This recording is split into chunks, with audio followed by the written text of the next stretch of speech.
We all know the Blue Jackets power play was brutal last year. Well, the good news is there's a way to fix that. The bad news is the way to fix it is something the Blue Jackets have historically struggled with. Let's talk about that on today's Locked on Blue Jackets.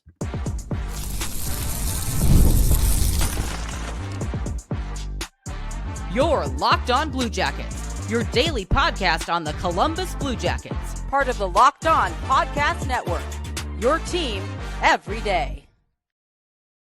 Hello and welcome to Locked on Blue Jackets, part of the Locked on Podcast Network, your team every day. I am, as always, your host, Jay Foster, here to give you the good, the bad, and the ugly about your favourite team and mine, the Columbus Blue Jackets. Before we get things started, I want to thank everyone for making this your first listen of the day every single day.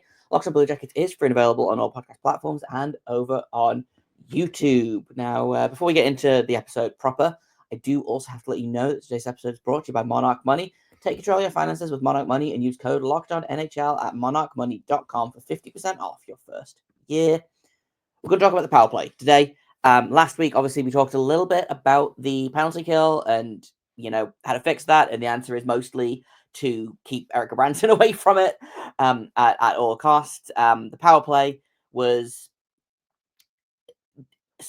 equal parts better and worse than the penalty kill, right? I feel like the penalty kill was just kind of mediocre for most of the year, but the power play was either really good or absolutely brutal. And there's a couple of reasons for this. The big one is that Sean Monahan apparently was the catalyst to the power play, right?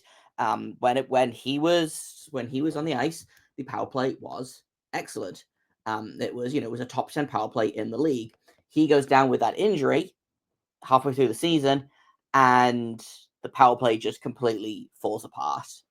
It is a bottom third of the league power play, like without even probably worse, right? Like I want to say they finished like 27th or 28th in terms of the power play all season. I'm just pulling that up. They were 24th overall, so bottom quarter ish, 15.7% on the. Oh, excuse me, that's the net power play. The power play percentage themselves, okay, a little bit better. 22nd in the league, 19.5%. I believe better than last season, but like last season they were miserably bad. So, like literally everywhere, but the power play itself was, they were 31st in the league and at 15.1%. The power play improved, right? Again, partially I do think that was the Sean Monahan effect, and we'll get into all of that in a second here, right? But the power play needs to be better, especially when you look at how good this team was at scoring at even strength, right? Like this team was they were 8th overall in the league in goals for per game. They had 267 goals for this season. And basically none of those goals were power play goals, right? Like they scored 36 goals on the power play. In where is that? I immediately lost it. On 185 power plays, they scored 36 goals. And it's just not good enough, right? To go back to Sean Monahan for a minute, something that's interesting is I was actually talking to some friends about this. I was like, it's really funny how good the power play was with him and how bad it was without him. And one of my friends was like, oh, Sean Monahan, power play merchant. Interestingly, of his 57 points, only 13 of them came on the power play. So of the 30, what did I say, 36 power play goals that they scored, Sean Monahan was involved in over a third of them. And he played half the season. And obviously they had 2 units. But like it's very funny how dialed into the power play Sean Monahan was, by which I mean the power play was good when he was there, even when he wasn't registering points. Because again, 57 points in total, 13 on the power play, 6 goals, which I believe led. I do believe that he led. Oh, he was second on the team in power play goals, which is hilarious. Dmitry Voronkov led the way. He had 8 of his 24 goals came on the power play, so almost a third of his goals came on the power play. again, what's kind of wild, and to go back to how good this team was offensively versus how bad they were on the power play, Kromachenko and Adam Fantilli both finished the season with 2 power play goals each. They both scored 31 goals, so 29 of their 31 goals each came on even strength. Imagine what happens if this team figures out the power play for any length of time. And again, going back to just the regular stats, the 267 power play goals. If they were 267 goals, 36 power play goals. If they were middle of the pack and they'd scored 50 power play goals, so that's an extra 14 goals, they would have ended up, I believe, second or third in the league in goals scored.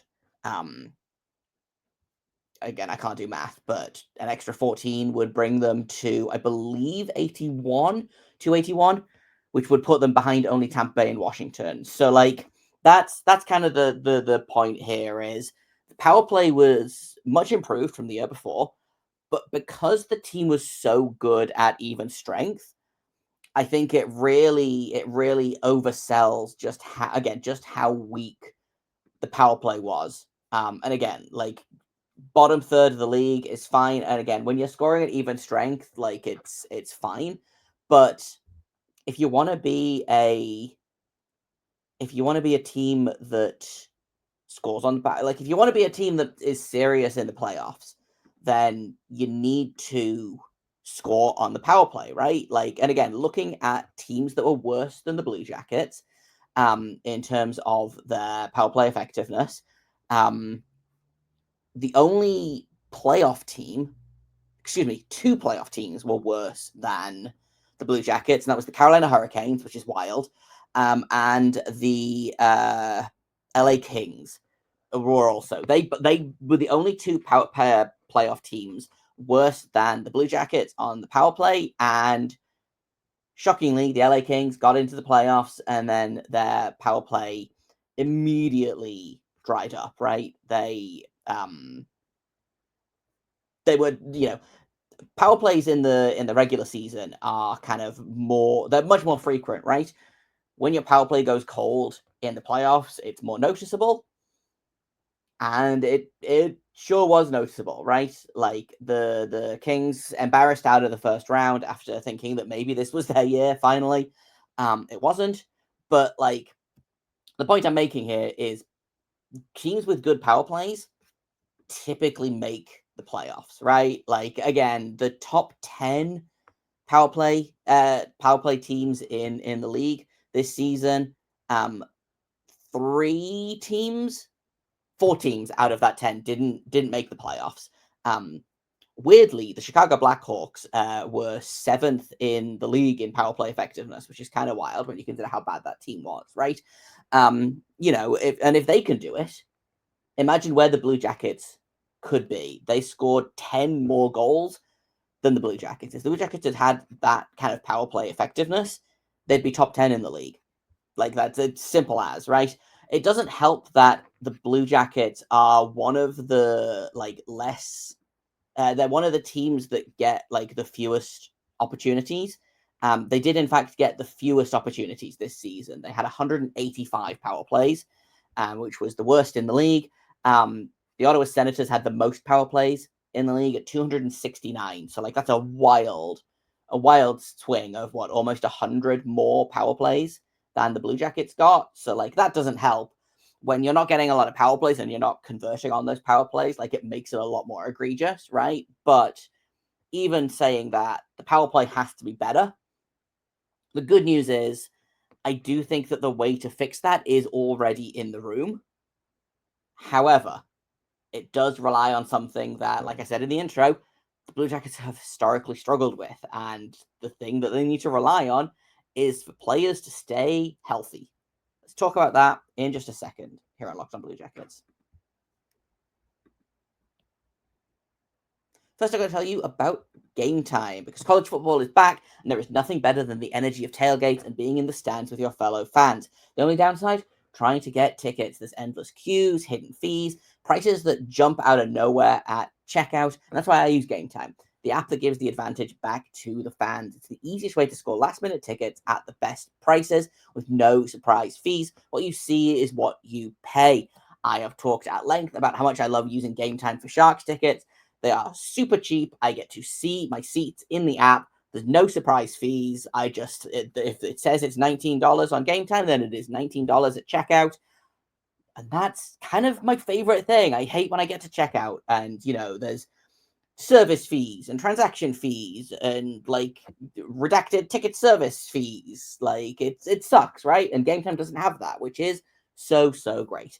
Take the guesswork out of buying college football tickets with Game Time. Download the Game Time app, create an account, and use code LOCKEDONNHL for $20 off your first purchase. Terms apply. Again, that's promo code LOCKEDONNHL for $20 off. Swipe, tap, ticket, go. Download Game Time today. Welcome back to Locked on Blue Jackets. And we've talked about just how miserable the power play was last year, but there's a way to fix that. And honestly, again, it's like a lot of the things that, we've talked about this offseason of like, well, this needs to improve, that needs to improve. And, a lot of it is, well, we'll improve that by just keeping on, right? Like the penalty kill will probably improve just by dint of the penalty killers have improved slightly. I think that the rotation is better. And, the defense will probably improve because of the young defensemen getting better, the young forwards getting better defensively, and similarly with the power play, I think just players will be getting a year older and a year better, right? Like in terms of power play deployment last season, Sean Monahan led the way. That's not what I'm looking for. Where is it?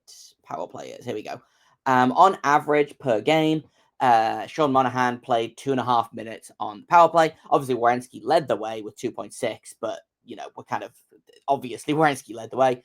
And then at 2.5 minutes, you've also got Kromachenko and Kent Johnson. So there's your big three power play guys, right? Kromachenko led forwards for the Blue Jackets in power play points. He also, Kent Johnson was second in forward, Sean Monahan was third in forward, right? And that makes sense. They spent the most time on the power play. Zach Werenski led the way. I think he had 23 or 24 power play points. Marchenko with 18, Johnson with 15, Monahan with 13, and then you've got Voronkov coming in at 4th/5th with 11 points, depending on whether you're talking about skaters or forwards. Again, Voronkov led the team in power play goals. But then after that, it's like a huge drop off. Like after Voronkov, the next power play person is Adam Fantilli and Igor Chinikov, who both had 4 power play points. So like that drop from Dmitry Voronkov to what is mostly the second unit, which is Fantilli, Chinikov, Sillinger, Jenner, Van Riemsdyk, those kind of guys. 4, 3, 2 points. Really no other defenseman was kind of an option on the power play as well, which I do think is where kind of, again, ideally you want a defenseman to play the second unit. At the minute it's Provorov. I don't know that that's the best fit. He had 3 power play points, a goal and 2 assists. He played 75 power play minutes, which is, again, like less than half of what Werenski played. So the short answer here is probably get someone that can quarterback the power play for the second unit to make that more effective. And therefore, if the second unit is scoring more, they will play more, which will take the pressure off the first unit to score, right? Like the difference between the first unit and the second unit is just insane. Like Adam Fantilli is the only one that was on the second unit that cracked 100 power play minutes this season, and that's only because he got bumped up to the first power play unit. However, he did that when Sean Monahan was out, and he was not as effective on the power play as Sean Monahan was, which again is my argument that just having a healthy Sean Monahan all season, knock on wood, is kind of the biggest thing to getting the power play working. Although I do think that if your power play relies so strongly on one person, like if your power play can't function without one person on it, then potentially your power play needs some adjustment, I would say. And I do think that Kent Johnson will improve on the power play. I think Marchenko will improve on the power play. These guys are going to keep getting better. I'd love to see Adam Fantilli take that step forward with the power play, right? Like, again, he's probably going to be on the second unit for most of it, while Sean Monahan is still that 1C, still the top power play unit guy. And frankly, Monahan should be based on last year's results, right? Like, I love Adam Fantilli. He's going to be a monster for this team.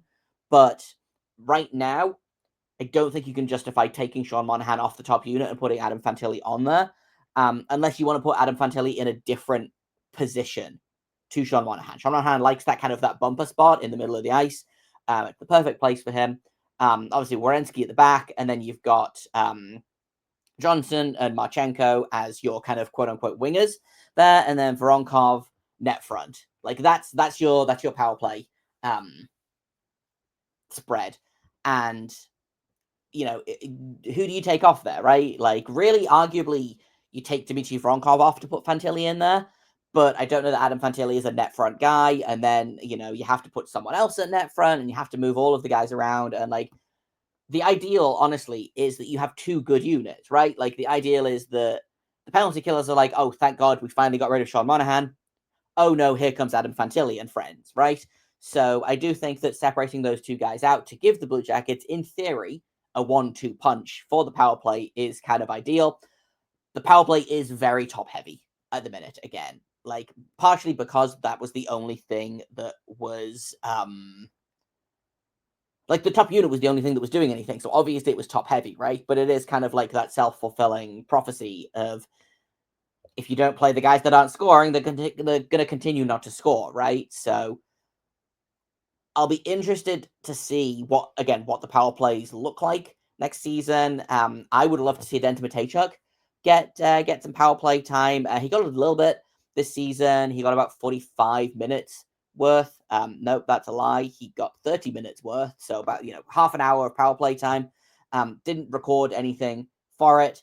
And again, is mostly like, that's second unit numbers, right? That's, oh well, let's throw him out there and see how he does, right? Similarly, Damon Severson got some power play time, but I would love to see Denton Matejchuk on that second power play unit. Like, I would love if the second unit was gonna be anything. If we assume that the first unit stays the same, I'd love to see the second unit be Fantilli, Jenner, Chinikov if he's still here, and then, like, again, depending on who's there, maybe someone like a Charlie Coyle can play some power play minutes, or if you really wanted to, have two defensemen on that second unit and have Provorov, who is a fine power play guy if he's surrounded with the right guys, right? Again, Provorov is a great other guy, and I think having him there to kind of balance out Matejchuk, I think having those two guys on the back end for the second power play unit could be good. I don't think that I would want Provorov there by himself. I don't think he's got the foot speed if he pinches and gets it wrong. And he does love to do that, right? But I also don't know that Denton Matejchuk is ready to, again, run the power play by himself. So I think having those two guys there could be a really interesting second unit. But again, you've got guys like Charlie Coyle who can play on the power play. Obviously, you're losing guys like Van Riemsdyk, Danforth. Kevin Labanc had some power play minutes, not a ton. Luke Cunnin had some power play minutes, which is very funny. Matthew Olivier had some power play minutes, but not a lot. Luca Del Belbaluz, if he's in the lineup, would be a great option on the power play, I think. But what you really want is it's what we talked about last season, right? Is you've got that first line sorted, it's clicking. Now you want to surround Adam Fantilli with as much as you can to get him to succeed, right? And obviously, as he develops, he will hopefully be of a caliber of player that can just kind of drag that line kicking and screaming into doing things. But until then, you've got to surround him with the right guys, right? You guys like Boone Jenner, who is a fine power play option. Like, honestly, I really do think that Nick Foligno is missed on this team as a power play option, because, again, he was so good at the net front and so good at getting pucks back. in the corners. Like, I don't know. Again, he's clearly aged and is not an effective top 6 guy anymore. But I do still think that there is worth. Like he is still a guy that you can put on the second unit and he'll be fine. And they need to find the Nick Foligno of the second unit, which I do think is probably Boone Jenner, who again is a great net front guy. Stole a ton of Patrick Laine's power play goals when Patrick Laine was still here. So it's really just loading that second unit up and finding out guys that can work with Fantilli to help him to succeed, because like the offense on the first unit and that first line is going to run through Monahan. The second unit has to run through Fantilli. If you're going to take him off the top unit, you have to make sure that the offense runs through him. Otherwise, what's the point, right? So that's kind of my thoughts on how you fix the power play. And again, it goes back to not really doing any one specific thing to fix it necessarily, but just kind of A, keeping Sean Monahan healthy, knock on wood, B, continuing to support your young players, and honestly, like, C, switch out some of the people on the power play. Like, again, Dante Fabro is a potential option on the power play. He played no power play minutes last season, which is wild to me. Or if he played any, he played under 10 minutes, because the minimum amount of time on ice that Money Puck will give me is 10 minutes. So Dante Fabro, if he did play, played less than 10 minutes of power play time. So again, I wouldn't hate seeing him and Matejchuk potentially as a duo on that second unit. Like, get crazy with it. See what works, see what doesn't. They did it a lot with the penalty kill, and so I don't understand why they didn't try a bunch of different things on the power play, and maybe this is recency bias for me, but it really did feel like they just kind of kept rolling the same power play out and expecting things to change, and then being surprised when it didn't. So try new things, get weird with it. That helped the penalty kill. Maybe it'll help the power play. Again, I do think that Sean Monahan is the key here, and the power play when it was working was great.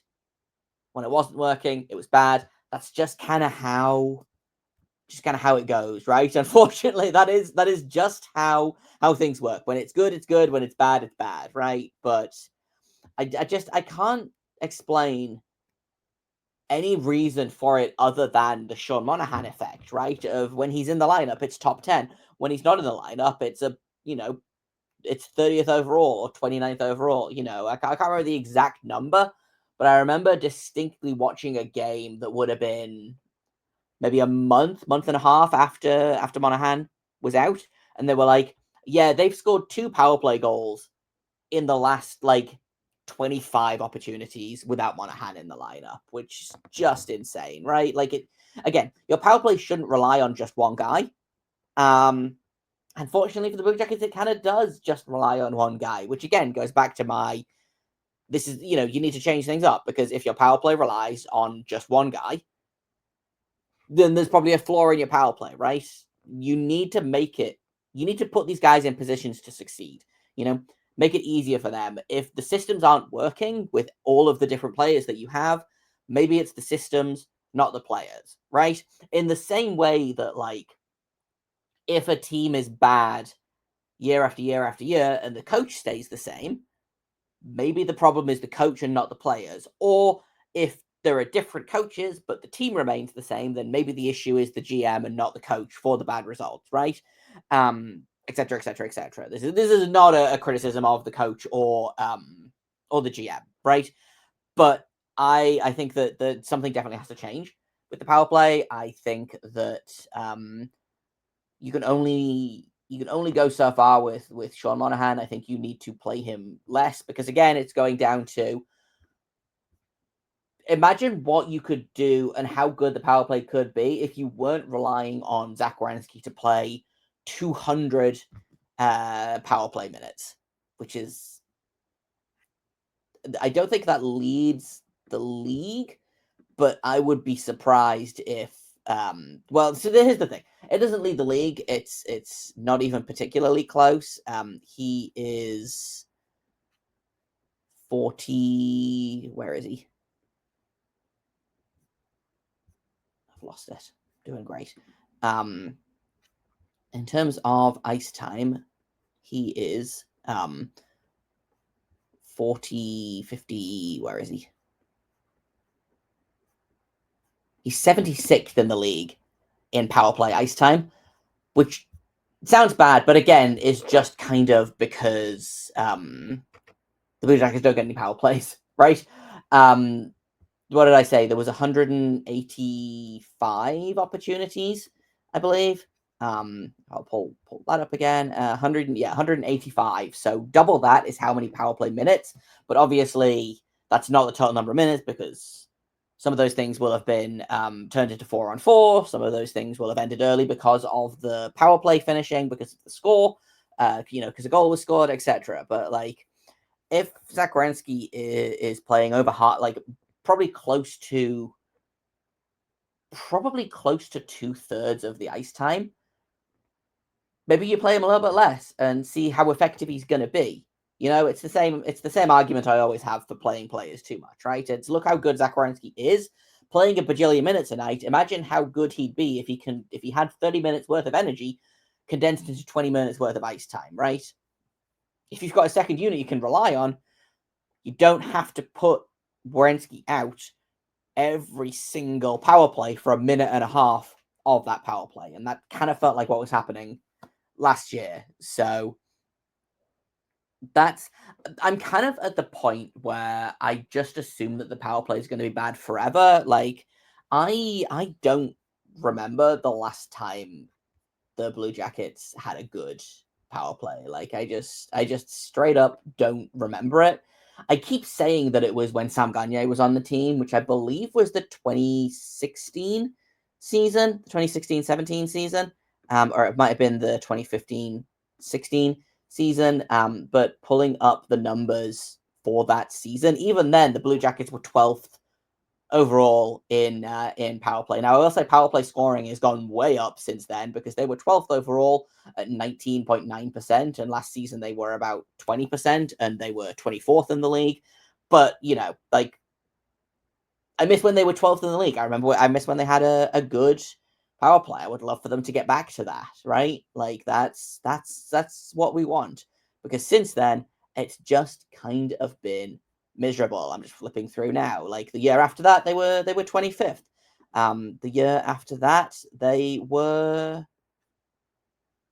even worse. They were 28th. Like, again, that legitimately might have been the last time the power play was good. Like, it sounds like hyperbole, but the year after that, 27, and then after that is the COVID seasons when things start going downhill for the team in general. 27th overall in that year. Like, now we're getting into the team that was bad enough for Fantilli, like 24th overall. Like, they haven't been above average since the 2016-17 season. So at this point, I'm kind of like, maybe the power play is just going to be bad forever, right?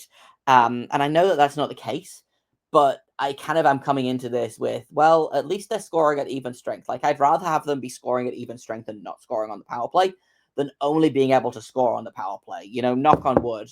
Now that I've said that, we're going to go into next season, and the only way they'll be able to score is on the power play, which is going to suck because no one gives the Blue Jackets penalties.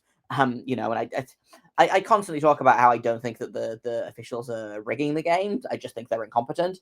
It is very funny that the Blue Jackets are consistently one of the less penalized teams in, or the team that has the fewest power play opportunities. I do think they are one of the less penalized teams as well. They don't take a lot of penalties like their special teams, and maybe that's why their special teams are bad, is because they don't get as much practice as say Ottawa, who gets about 200 extra minutes of practice last season on the power play. So, like, maybe if they got more penalties, they'd be able to practice it more and it would be better. But I don't know. The point I'm making here is that the power play needs to improve. It's not like the main focus, but I do think the good teams have good power play, right? And you need the power play to get into the playoffs. Once you get into the playoffs, that's a whole other story. But if the Blue Jackets had a league average power play last season, they would have scored 14 more goals And that would have dropped them into, I believe that would have dropped them like probably on average, if I look at how many goals per game they scored, like, which again was a lot, like that would probably have bumped them up, not a ton, but maybe up to 11th or 12th in goals for per game. And that probably equates to maybe 2 or 3 more wins, but probably more than that, right? If you're scoring an extra 14 goals and you lose a bunch of 1-goal games, or you lose a bunch of overtime games, as the Blue Jackets did last season, like that probably equates to maybe 5 or 6 more wins. And 5 or 6 more wins, you're easily a playoff team. Like you're the 3rd seed in the Metro, and you get beaten up by Carolina in the first round. But the Blue Jackets, I feel like, are very close on a lot of things, and I know that sounds like coping, and I know that we said that a lot, not last season, but the season before, when I was like, man, I just feel like we're close. I feel like they're so close to figuring it out. I feel like they figured it out. I just feel like they can't get over that final hump, right? And it does feel like they're like 95% there on a bunch of different things, but because a bunch of those things haven't clicked yet, it looks like their progress is way worse than it is, if that makes sense. And I do think that the power play is definitely one of those things. If it clicks this year and the Blue Jackets continue to score at the rate that they did last year, then you're going to be laughing. But you need to figure out the power play, and you need to figure out the power play without Sean Monahan, because you can't put him on every power play. And also, frankly, this team is cursed enough that you can't rely on him being fully healthy, and that's not a knock on Sean Monahan. That is a knock on how cursed this team is. Well, they've got new strength and conditioning guys. They've got new training guys. They've got new, they hired a special massage therapist guy. So, again, hopefully figuring out the chronic injury problems of this team will lead to healthier players, will lead to them being in the lineup more, will lead to more success, will lead to more goals. It's hopefully it's going to be kind of a domino effect, but I do think that it's both a bad thing and a good thing that having Sean Monahan in the lineup is how you get your power play working, because it really should be able to stand without Sean Monahan on the ice. And last year it super didn't. So hopefully this year they figure that out. A, fully healthy Sean Monahan. B, figure out the damn power play when he's not on the ice, because you can't put him on the ice for 6 minutes of power play time every game if you're getting 3 power plays, right? It'll be better. Knock on wood, I hope. Maybe that's a hot take. Maybe that's coping. Maybe that's just wishful thinking. I don't know. But I do think of all of the things that need to improve this season, I do think the power play is one of the easier ones to fix, because it is literally just keep Sean Monahan in the lineup. So if you can do that, then again, you're laughing. You're well in, right? And again, I think Adam Fantilli will improve. I think Kent Johnson will improve. All of these things. That's kind of all I've got to say about the power play, though, about the Blue Jackets for today. We'll be back tomorrow. Brand new episode. We're going to be doing Tuesday, Wednesday, and Friday this week for episodes, because I'm doing some traveling. I'm traveling back home on Wednesday, so would like to not record then if I can. But we will be back tomorrow. Then we'll have an episode on Friday. Next week will be 3 a week, and then the week after that, we're going back up to 5 episodes a week as the prospect tournament kicks off, as players start getting back into town, as training camp gears up, all of that good stuff. Hopefully, we've got a couple of guests coming for you at the end of this week / start of next week, so keep your eye out for that. I'm really, really excited about at least 2 of them. So hopefully we can get those over the finish line for you guys. Thank you for listening to this episode, making it your first listen of the day every single day. Locked On Blue Jackets is free and available on all podcast platforms and over on YouTube. Before we finish up here, I do want to ask you an important question. We have an important request, I should say. Locked On wants to hear from you guys. We've put together a survey to learn more about our listeners and make your favorite podcasts even better. This is your chance to tell us what you like, what you don't like, and answer questions about our advertising. Go to lockedonpodcasts.com/survey to get started. And everyone who completes the survey will be entered for a chance to win one of 10 $100 Amazon gift cards. Once again, that's lockedonpodcasts.com/survey. You can also find the link in the show notes. So thanks for helping us out. I've been Jay Foster. You can find me on Twitter at, no, you can't, not anymore. You can find me on Blue Sky at JAKOBFORSTER. You can find the show at LO_Blue Jackets on Twitter. We're still there for now. And if you have comments, questions, criticisms, you can email me at lockedonbluejackets@gmail.com. Thank you once again for listening, and until tomorrow, make sure you stay locked on.